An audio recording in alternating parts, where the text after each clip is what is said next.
They say truth comes softly. But for me, it clicked. Literally. The sound of a charging cable locking into an old iPhone, the kind with rounded edges and a scratched-up screen. A forgotten relic, shoved in the back of a kitchen drawer, tangled in expired coupons and half-dead batteries. It was Emily's. Her old one, before the upgrade, before Chicago, before everything started to feel off. I didn't go looking for it. Not intentionally. I was searching for a screwdriver.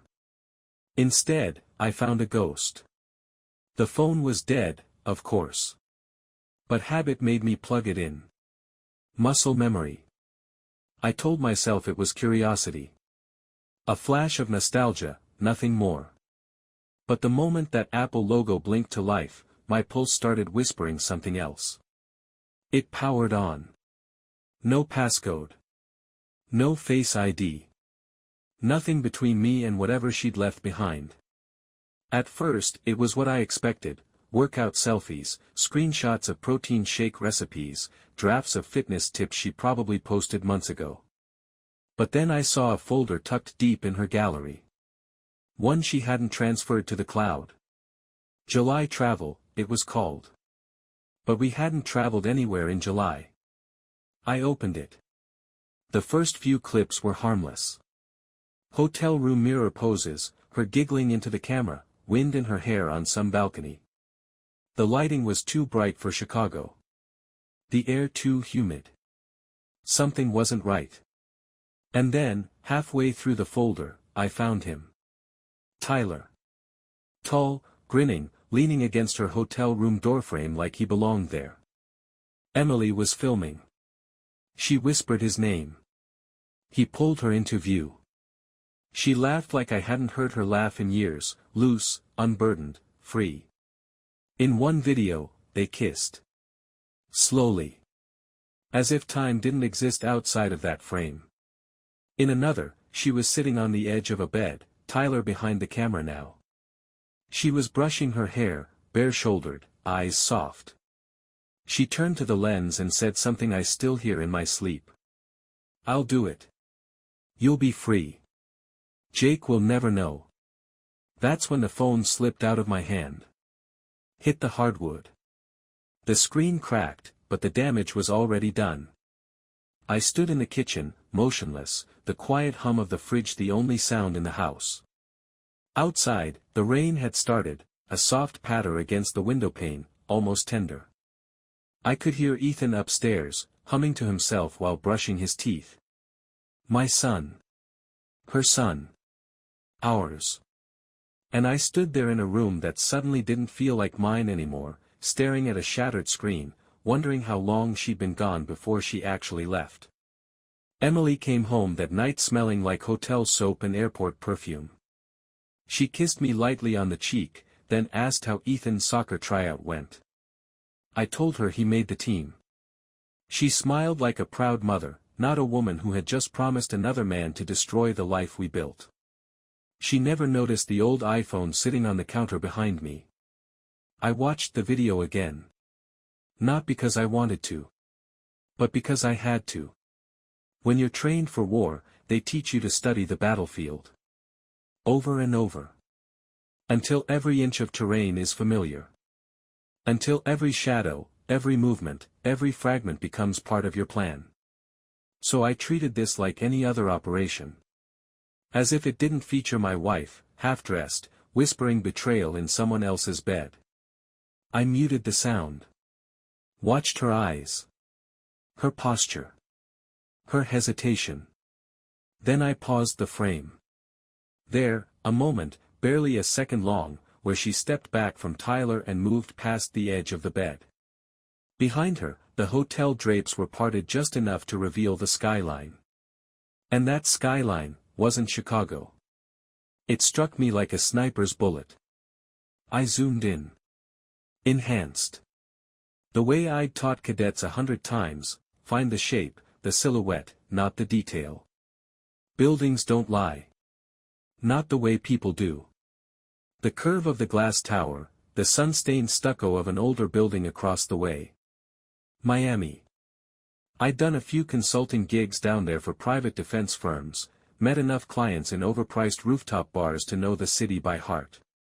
And what I saw in that video didn't match the Midwestern skyline Emily claimed to be in. I opened my laptop. Found the exact building. The exact balcony. The Vardy's Oceanfront Hotel, a luxury boutique near South Beach, known for its privacy. Discreet. Cash-friendly. A place where secrets went to tan in the open. I booked a flight under the name Matthew Croft, an alias I hadn't used since Afghanistan. One way. No checked bags. No questions. When I arrived, the air was thick with salt and sunlight. Tourists were everywhere. Men in linen shirts. Women in heels too high for cobblestone. But beneath the luxury, I saw it, what most people missed. The cameras. The blind spots. The subtle control of movement. This place was built for shadows. I checked into a corner suite on the 4th floor, the same floor I'd seen in the video. Then I went to work. The hotel manager was a man named Arturo. Polite. Nervous. The kind who wore cologne too heavy for the humidity. I waited until his shift turned over at midnight, then approached him in the lobby bar. Slipped him $200 bills beneath a coaster. "I'm looking for some information," I said, quiet but direct. Discreetly. Arturo didn't blink. He'd been paid for worse. "I'm trying to find out if someone stayed here." "A woman. Checked in under a different name. In the last 6 months. Possibly more than once." He didn't ask questions. Just took me to the back office. Dim light. Laminated logs. After 15 minutes, he found it. Guest, Emily Harris. She'd used her mother's maiden name. Booked 3 times. Same suite. Always for 2 nights. Always with a Tyler Morgan listed as the second guest. Arturo handed me the registration card. "Do you want a copy?" he asked. "No," I said, my jaw clenched. "I want the truth." I stared at Emily's signature. And something else hit me. On the last trip, just 2 months ago, she'd requested a crib. A crib. I felt my pulse in my ears.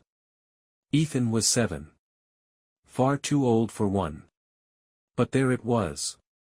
Black ink. Crib requested upon arrival. I thanked Arturo. Left another 100. Then walked the block and a half to the beach, where the ocean curled against the shore like something ancient and restless. She brought Ethan here. She brought our son. And that changed everything. This wasn't just infidelity. This was something else, something with stakes I hadn't yet named. If she involved Ethan, if Tyler had access to him. I clenched my fists. I thought back to the way Emily had smiled that night when she returned from Chicago, how effortlessly she slipped into routine, into motherhood, into the role of the loving wife. I'd kissed her forehead. Now I couldn't remember the warmth of her skin. Only the chill of that signature on a fake name. I sat on the sand until my phone died. Then I walked back to the hotel, lay on the mattress where they had been, and stared at the ceiling until morning. I didn't cry.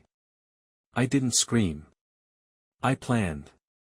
Because there's one thing you never do when you betray a strategist. You leave evidence. And Emily? She'd left a trail. I started with the basics. Name, Tyler Morgan. Age, 38. Occupation, private consultant. Which meant exactly nothing. His social media was carefully curated, LinkedIn profile tidy and vague, filled with phrases like, data intelligence strategist, and, cross-border operations liaison. A resume designed to impress without saying a damn thing. His Instagram was better. Because no matter how smart they are, men like Tyler can't help themselves. The first dozen posts were what you'd expect: beach sunsets, protein shakes, aviation tags, an occasional shirtless gym selfie paired with some pseudo-motivational caption like, "Discipline equals freedom." But then came a photo I wasn't prepared for. Tyler. At a cafe in Midtown Miami. And in the blurry background, just behind his smug smile, was a face I knew better than my own. Ethan. My son. He was facing away from the camera, coloring on a kid's menu, one hand curled around a plastic cup with a red straw. But I'd know that cowlick anywhere. That posture. That way he sat with one leg tucked under the other. I stared at that image for 10 minutes. Why? Why was Ethan there? Had Emily brought him along without telling me? Or worse, had she let Tyler spend time alone with him? The rage came slow and steady, like heat rising through my chest. But beneath it, something else crept in, something colder. Doubt. What if Tyler thought Ethan was his? No. No, I would have known. But the thought wouldn't leave me. I downloaded the image. Ran it through reverse image search. The metadata said it was taken 6 weeks ago. Same week Emily told me she and Ethan were visiting her sister in San Diego. That was a lie. They'd been here. With him. The next day, I pulled every contact I had from my days in reconnaissance. Burned favors I hadn't used in years. One friend, Max, a former NSA analyst turned security consultant in D.C., got back to me within hours. Tyler Morgan, Max said over an encrypted line. That's not his name.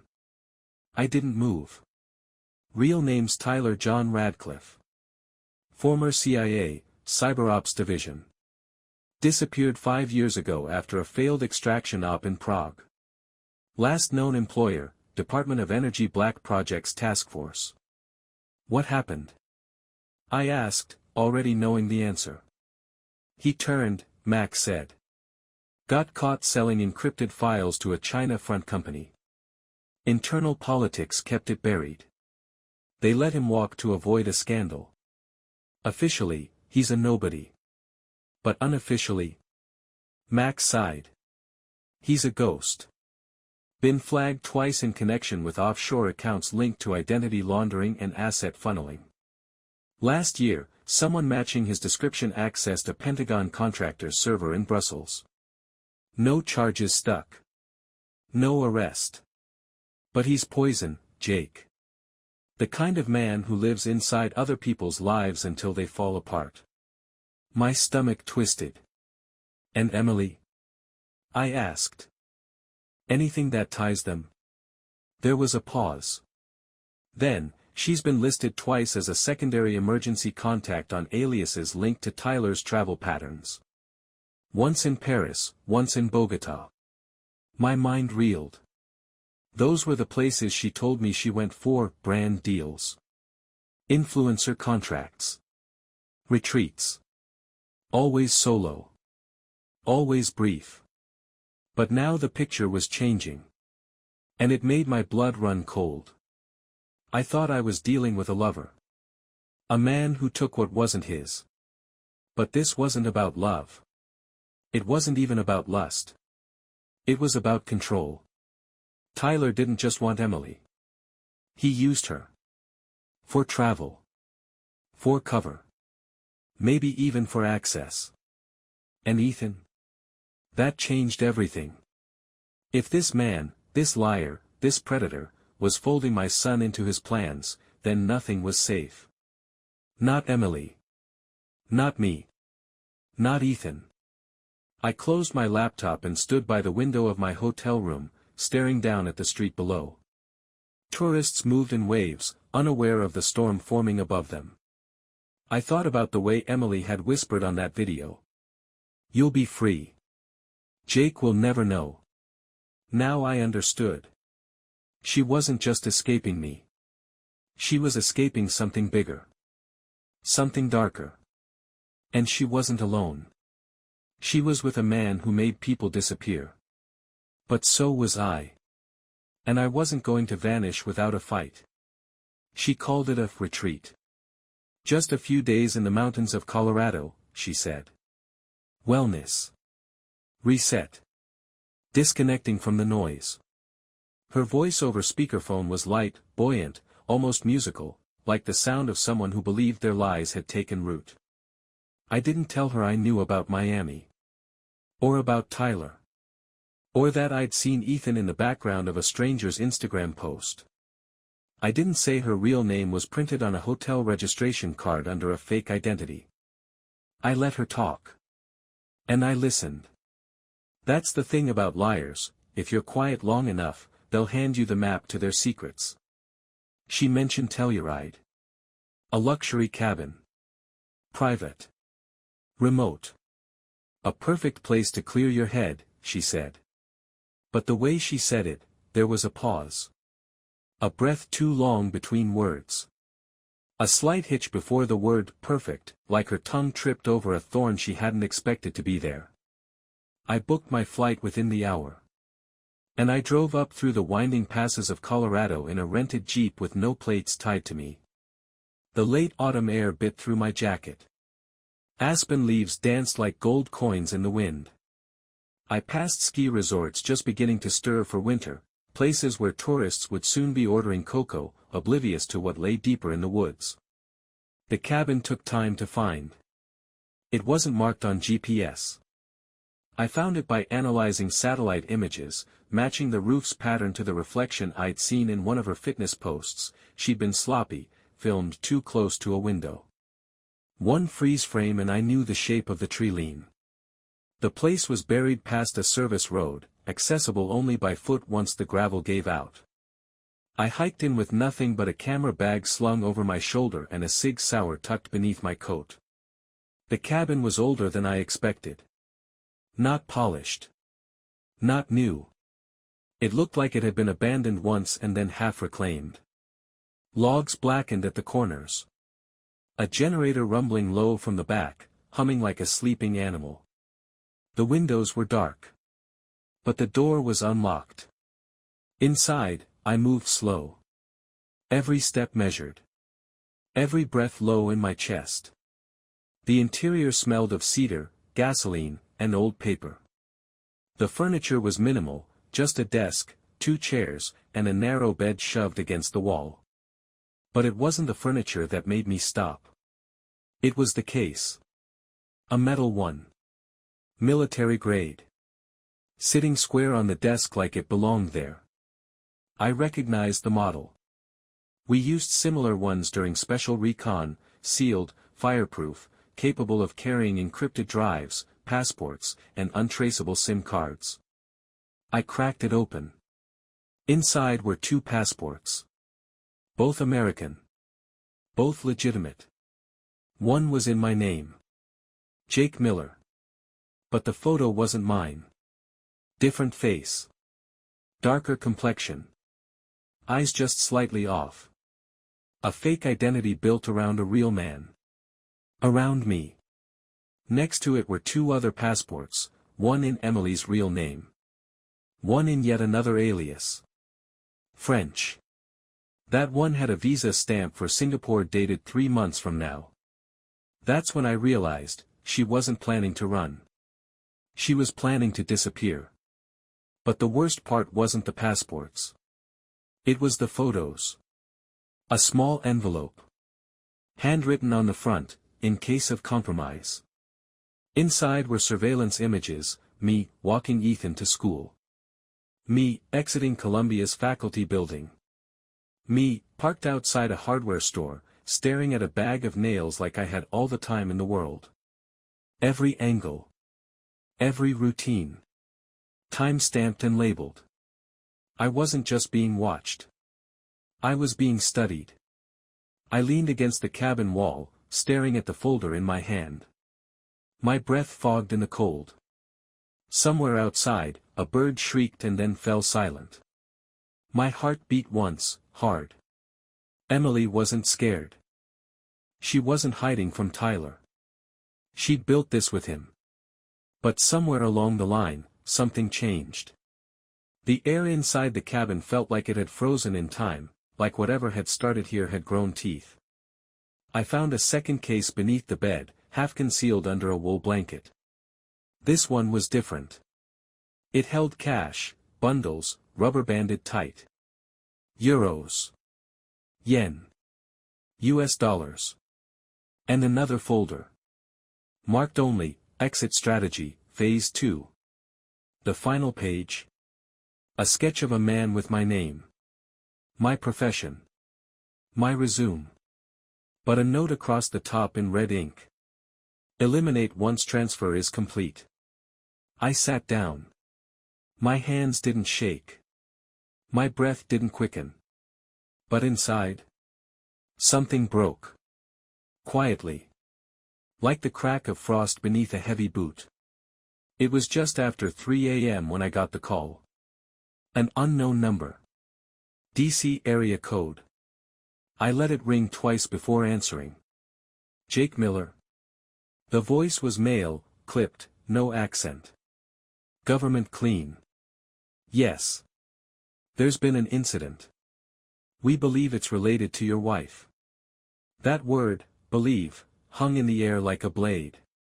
He gave me an address in Doral, outside Miami. Industrial Park. Abandoned warehouse. I thought she was in Colorado, I said, already knowing better. Sir, the voice continued, we need you to come. Now. By noon, I was standing outside a chain-link fence, staring at a perimeter lit up with red and blue. The Miami PD was everywhere, but they weren't in charge. The black SUVs, the unmarked plates, the men in charcoal suits pacing with radios in their ears, this wasn't a local crime scene. This was federal. I didn't flash a badge. Didn't pull rank. I just gave my name to a man in a Kevlar vest and waited. Eventually, a woman in a navy blazer with a silver Homeland Security pin came out to meet me. She introduced herself only as Agent Ruiz. I'm told you know the deceased. I didn't respond. She handed me a photo. Polaroid style. Grainy. Raw. Tyler. Or what was left of him. Face swollen. Eyes open. Blood soaked into the concrete beneath his head. His lips had split from the impact, either he fell, or someone made sure he wouldn't speak again. But what caught my attention wasn't his body. It was the object lying beside him. A flash drive. Black, unmarked. Taped to the underside of a burner phone. Found on his person, Ruiz said. Along with 3 different IDs, 2 of which match aliases connected to your wife. I met her eyes. Is she a suspect? She's gone, Ruiz said quietly. Disappeared 2 days ago. No flights, no border crossings, no cards used. It's like she vanished. She didn't vanish, I said. She planned. Ruiz studied me for a moment, then nodded slowly. You're not just a college instructor, are you? I used to train field teams. War games. Extraction logistics. She handed me a flash drive. Then maybe you'll understand this. I didn't plug it in at the hotel. Too risky. Instead, I drove 30 minutes west to a safe house I used during my brief stint consulting for a private security firm in Fort Lauderdale. No windows. Signal blocked. Just a table, a chair, and a military-grade laptop. I slid the flash drive in. First file was audio, compressed, encrypted.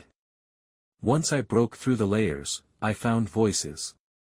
Dozens of them. Conversations between high-level officials, corporate CEOs, foreign diplomats. Some were dated as far back as 4 years ago. Others were recent. Days old. The topics? Covert arms deals. Off-book black site locations. Financial transactions routed through child welfare nonprofits. The kinds of files you don't just stumble into. You bleed for them. You seduce, betray, compromise. This wasn't something Tyler stole on a whim. This was a kill switch. A weapon. Blackmail, the nuclear kind. And somewhere in the middle of it all, her name. Emily. Handler refers to EM as the closer. E. Confirmed extraction from Zurich via private route. E. Recorded meeting with Congressman L*********, use seduction protocol for intel recovery. I stopped reading. Because there she was, my wife, folded into the language of intelligence and betrayal. No longer a woman. A designation. A tool. The last file on the drive was a message. Audio only. A man's voice, Tyler's. If I'm dead, it's because she made a choice. If you're listening to this, you should know, Emily isn't who you think. But she's not the enemy. Not entirely. She went rogue because she had to. Because someone told her you were expendable. The message ended. Just static. I sat back, staring at the laptop screen, and realized the trap I was now standing in. Because my name had appeared on one of the documents in the archive. Under a section labeled, Potential Scapegoats. I opened the dark web link Tyler had left embedded in the file metadata. It was a live feed of encrypted chatter between law enforcement agencies. Jake Miller. Person of interest.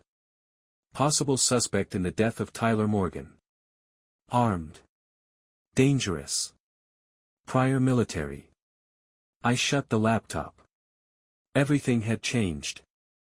I was no longer the husband chasing the truth. I was now the man they believed pulled the trigger. By the time I reached out to Cole Abrams, I hadn't slept in nearly 2 days.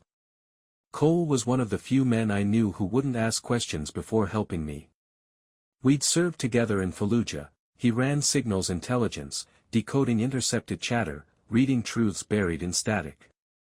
After the Corps, he went to work for the Pentagon's most secretive black cell.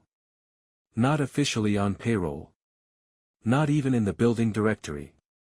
I called from a secure line outside a truck stop in Georgia, voice low, wind whipping past me like ghosts. I need a trace, I said. I need to know where she went after Colorado. He didn't ask who. He only said, give me 3 hours. I kept moving, never spending more than a few minutes anywhere. Gas station bathrooms. Abandoned rest stops. I had a burner phone, cash, and a growing weight in my chest. When Cole finally called back, his voice was tight. You're in something deep, Jake.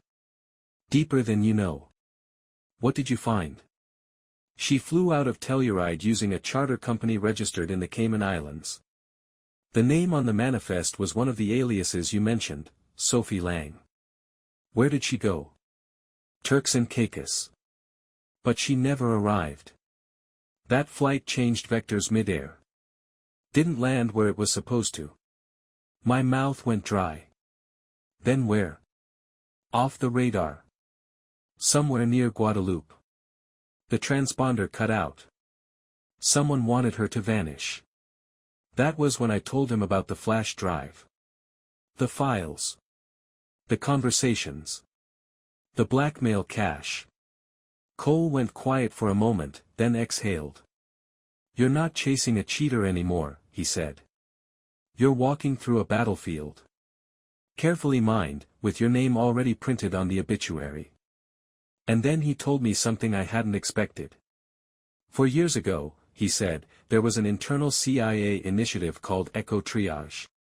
Unofficial, off books. The purpose was to place trained assets inside domestic infrastructures, tech companies, media firms, academic institutions. Think, influence from within. But it collapsed. Too many leaks. Too many loyalties blurred. And Emily? I asked. She was one of them. Assigned to shadow a high-value defector, Tyler. Her job was to seduce, gain trust, and monitor his communications.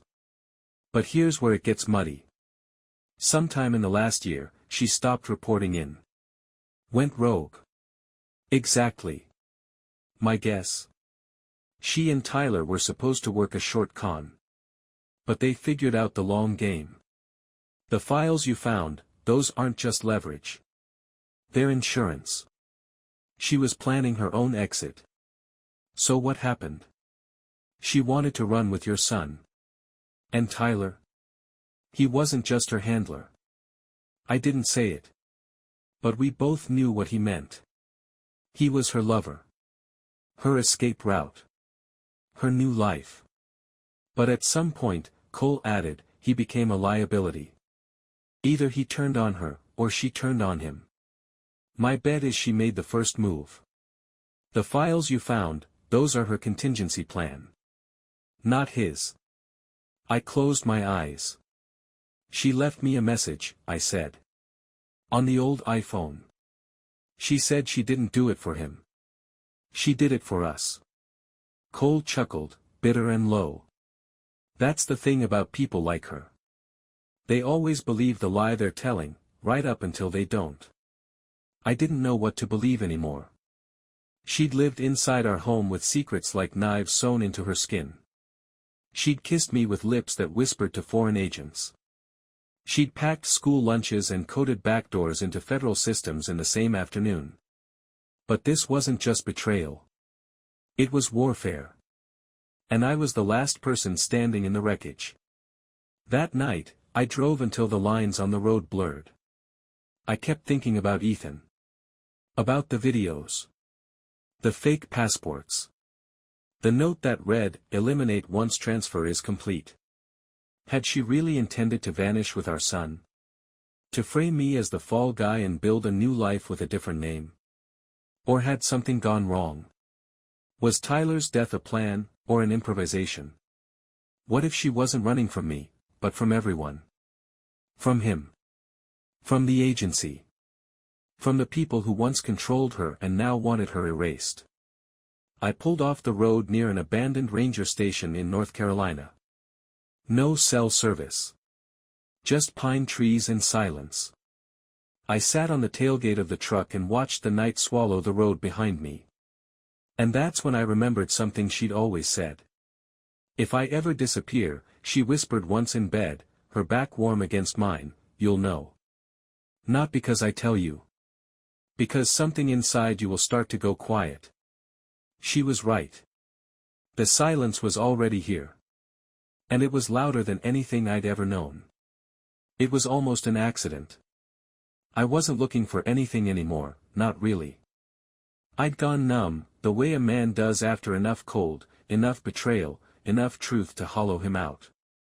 There's a point past anger, past heartbreak, where you just exist. I was at a diner outside Asheville, North Carolina. Rain streaked the windows in long diagonal lines, smearing the world outside into a watercolor blur. My coffee was cold. My eggs untouched. I sat hunched over Emily's old iPhone, scrolling through the health app. Not out of purpose. Just habit. Numb fingers swiping through heart rate logs and pedometer data that hadn't updated since 2021. Then I saw it. One day. One spike. A massive surge in heart rate, tagged months ago, logged in the health app but never followed by another entry. And when I tapped on the Show All Data option, a subfolder popped open. One I hadn't noticed before. Tucked deep in the system, named something innocuous. Cardio Export 7.1. It was a video file. Hidden as metadata, masked as a health report. Only someone who understood systems like Emily did could have buried it that deep. I transferred the file to a secure partition and opened it. The screen flickered. And then she was there. Emily. No filters. No soft lighting. No performance. She looked wrecked. Hollow. Her skin was pale, her eyes ringed in shadow. She wore no makeup. Her hair was pulled back hastily. She was seated on the edge of a bed, some unfamiliar room with cracked paint on the walls and a single suitcase behind her. And she was crying. Not sobbing. Not loudly. But steadily. As if the tears had started hours ago and simply hadn't stopped. She looked into the camera with the kind of clarity only someone at the end of the line could have. Jake, if you're seeing this. A pause. She swallowed. Then I'm either dead or already out of the country. Maybe both. I don't know. I recorded this in case things didn't go the way we planned. She took a shuddering breath. I need to tell you the truth. All of it. Another pause. Her hand went to her chest, like she was trying to keep something inside her from breaking loose. You were the best thing I ever had. The only thing I didn't fake. The only person I didn't lie to, until I had to. I didn't want this. Any of this. But Tyler, he gave me no choice. My jaw clenched. She looked away from the camera for a moment, then back. He wasn't just my handler. You probably know that by now. He was leverage. Insurance. And for a while, yes, I thought I could control him. But he changed. He started talking about taking Ethan. Raising him. Away from both of us. Her face crumpled. She wiped her eyes with the sleeve of her shirt. I couldn't let that happen. So I stopped him. I did it. I made sure he wouldn't hurt Ethan. Or you. Or me. I took the files. I sent them to people who could use them. And then I ran. She leaned forward, closer to the lens now. The weight of her words sinking deeper with every syllable. Ethan is your son, Jake.